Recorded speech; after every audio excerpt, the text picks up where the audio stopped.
महाराष्ट्राच्या राजकारणात गेल्या काही वर्षापासून सर्वाधिक चर्चेत असलेल्या शिवसेना पक्ष आणि धनुष्यबाण चिन्हाच्या वादाकडे पुन्हा एकदा संपूर्ण महाराष्ट्राचे लक्ष लागले आहे।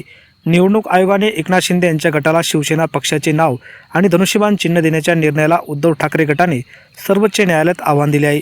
या प्रकरणावर अनेक वेळा सुनावणी झाली आहे, मात्र अंतिम निर्णय अद्याप झालेला नाही। आता या प्रकरणातील महत्त्वाच्या कायदेशीर मुद्द्यावर जोरदार युक्तिवाद होत असून ज्येष्ठ वकील कपिल सिब्बल यांनी ठाकरे गटाची बाजू मांडताना निवडणूक आयोगाच्या निर्णयावर प्रश्नचिन्ह उपस्थित केल्याचे सांगितले जात आहे। सिब्बल यांचा मुख्य भर पक्षाची खरी संघटनात्मक ओळख, आमदार खासदारांची संख्या आणि पक्षाच्या घटनेनुसार पक्षावरील अधिकार कसा ठरवला जावा या मुद्द्यावर असल्याने या प्रकरणाच्या चर्चेतून समोर येत आहे। दरम्यान या सुनावणीमुळे शिंदे गटावर राजकीय दबाव वाढल्याची चर्चा ठाकरे गटाच्या समर्थकांमध्ये सुरू झाली आहे।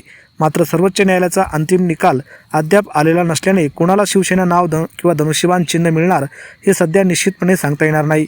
जर न्यायालयातील निकाल उद्धव ठाकरे यांच्या बाजूने गेला तर महाराष्ट्राच्या राजकारणातील समीकरणावर त्याचा मोठा परिणाम होऊ शकतो।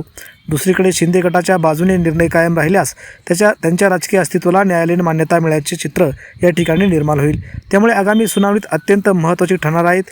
न्यायालयात कोणते निरीक्षण नोंदवले आणि अंतिम निकालात कोणता निर्णय घेतला जातो याकडे महाराष्ट्रातील राजकीय वर्तुळाचे लक्ष लागले आहे। आता प्रश्न एकच, शिवसेना नाव आणि धनुष्यबाण कोणाकडे राहणार, उद्धव ठाकरे की एकनाथ शिंदे? तुमच्या मते न्यायालयाचा निकाल कोणाच्या बाजूने लागायला हवा?